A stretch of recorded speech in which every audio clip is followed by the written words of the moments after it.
उत्तर मुंबई में किसी महापुरुष का जन्मदिन मनाया जाए और ऐसे मौके पर सांसद गोपाल शेट्टी का नाम न लिया जाए, यह अति दुर्लभ बात है।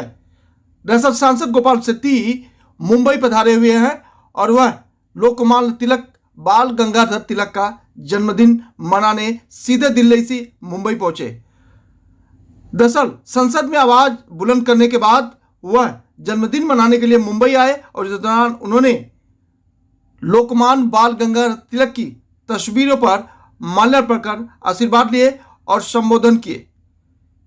इसके अलावा मुंबई में कई कार्यक्रमों में सबसे अहम कार्यक्रम रक्तदान शिविर लगाया गया और इसके बाद वृक्षारोपण भी किया गया। वृक्षारोपण के दौरान उन्होंने बताया कि देश में किस तरह से वृक्ष की हमारे जीवन में महत्व है, इस पर ध्यान देने की जरूरत है। लेकिन दूसरी तरफ उन्होंने यह भी कहा कि जिस तरह से न्यायपालिका की लचर रवैया है उसको लेकर उन्होंने संसद में आवाज उठाई है और इसका परिणाम आने वाले 15 अगस्त को देखा जाएगा। देखिए खास रिपोर्ट।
पानी के बदले कुछ और ले लेंगे ना।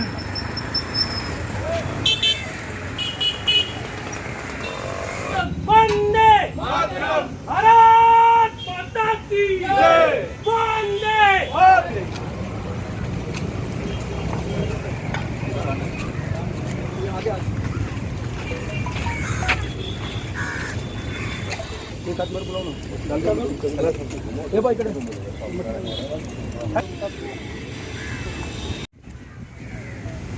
भारत माता की जय। वंदे मातरम। नगर चौक होने के पहले काम नहीं सिखाएगा हमारा। अरे मेरे को सब मालूम है रूल कितना गुस्सा करता है। मैं 1.5 फुट लगाता था ना,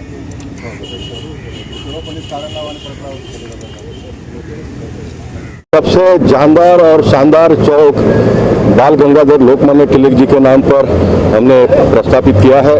बोरीवली में बहुत सारे महापुरुषों के नाम पर हमने बड़े बड़े प्रकल्प किए हैं और हर साल उनके जयंती और पुण्यतिथि के अवसर पर उन्हें हम याद करते हैं और उनके विचारों को स्मरण करते हुए राजनीतिक और सामाजिक जीवन में काम करने का भी प्रयास करते हैं।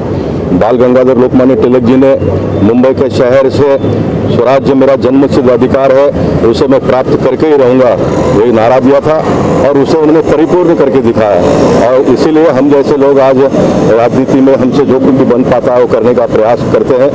मैं मानता हूँ कि महापुरुषों के जीवन को, उनके जीवनावली को अगर हम अपने जीवन भर में याद करेंगे, उन्होंने जो मार्ग दिखाया था उसके मुताबिक अगर हम काम करते हैं तो मैं मानता हूं कि समाज को आने वाले दिनों में आज से बेहतर जीवन जीने का एक अवसर प्राप्त हो सकता है। देश के प्रधानमंत्री नरेंद्र मोदी जी ने भी दिल्ली में और बहुत सारे जगह पर महापुरुषों को याद करते हुए उनके नामों का स्मारक बनाने का प्रयास किया है। मैं राजनीतिक और सामाजिक क्षेत्र में काम करने वाले कार्यकर्ताओं से निवेदन करूंगा, अपने अपने परिसर में ऐसे छोटे छोटे बड़े बड़े प्रकल्प का निर्माण करते हुए इन सारे महापुरुषों को एक बहुत लंबे समय तक हम सब लोगों ने मिलकर याद रखने की आवश्यकता है।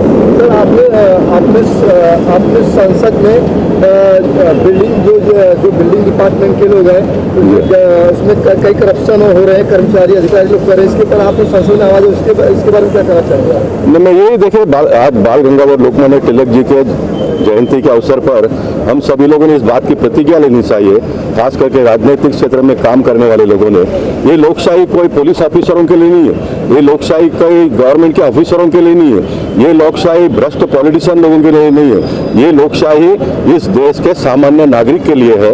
उसका हक प्राप्त करके देने के लिए एक सिस्टम बना हुआ है, उसमें पुलिस है, ब्यूरोक्रेसी है, पॉलिटिशियंस है, सरकार है, मंत्री है, ये सारे लोगों ने मिलकर समाज के अंतिम व्यक्ति को मदद करने का काम करना चाहिए, जो हमारे देश के प्रधानमंत्री कर रहे हैं। मुर्मू जी को उन्होंने लाया, कोविंद जी को उन्होंने राष्ट्रपति बनाया। समाज के भिन्न भिन्न क्षेत्रों के जो पिछड़े वर्ग के हैं, जो उपेक्षित इतने साल रहे, ऐसे लोगों को आगे लाकर उनको न्याय देने का काम जो देश के प्रधानमंत्री कर रहे हैं। देश के प्रधानमंत्री बड़ा बड़ा काम कर रहे हैं। मैं मानता हूं कि हम जैसे कार्यकर्ताओं ने अपने से जो भी बन पाए वो करने का प्रयास करना चाहिए। सांसद जी, आपने संसद में तमाम जो सवाल खड़ा किए, लेकिन सबसे प्रमुख जो सवाल था वो न्यायपालिका को लेकर है, और आपने सवाल भी किया कि आखिर इस पर क्या होगा। इस पर निश्चित न्याय होगा।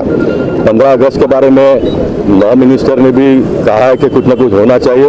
आखिर हमारे देश में एक संविधान है और चाहिए, आखिर हमारे देश में एक संविधान है और संविधान में हर लोगों को अलग अलग अधिकार दिया हुआ है। इसलिए जो अपने अधिकार में बन पाता है वो मंत्री करते हैं, जो उनके अधिकार में नहीं है, नियमावली में बदलाव करना है तो उसका पार्लियामेंट में होता है, विधानसभा में होता है। एक बड़ा प्रोसेस है, लेकिन प्रामाणिकता से अगर हम लोग मिलकर काम करेंगे तो प्रोसेस को भी आसान हम आने वाले दिनों में कर सकते हैं। ये हमारे लिए कोई शोभनीय बात नहीं है। आज़ादी का जब हम अमृत महोत्सव मना रहे हैं, ऐसे समय में देश में 5 लाख से भी ज़्यादा लोग सिर्फ बेल एप्लीकेशन नहीं हो रहा है, उनके पास पैसे नहीं है बेल लेने के लिए, इसलिए निर्दोष लोग भी आज जेल में बंद हैं।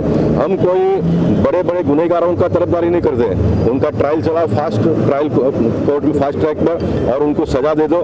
लेकिन जो निर्दोष लोग हैं, पुलिस लोगों ने पैसे के जोर पर एक दूसरे के ऊपर गलत इल्जाम लगाकर बंद किया है, ऐसे सारे लोगों को न्याय मिलना चाहिए। इसलिए मैंने पार्लियामेंट में भी और पार्लियामेंट के बाहर भी इस मुद्दे को उठाया। मैं आपके मीडिया के लोगों से निवेदन करना चाहूँगा, मैंने मेरा काम किया, अब इसको फैलाने का काम आप सब लोगों ने करना चाहिए, ताकि जो न्यायालय में बैठे हुए हमारे जो सम्मान्य लोग हैं उन तक भी सामान्य लोगों की आवाज़ पहुंचनी चाहिए।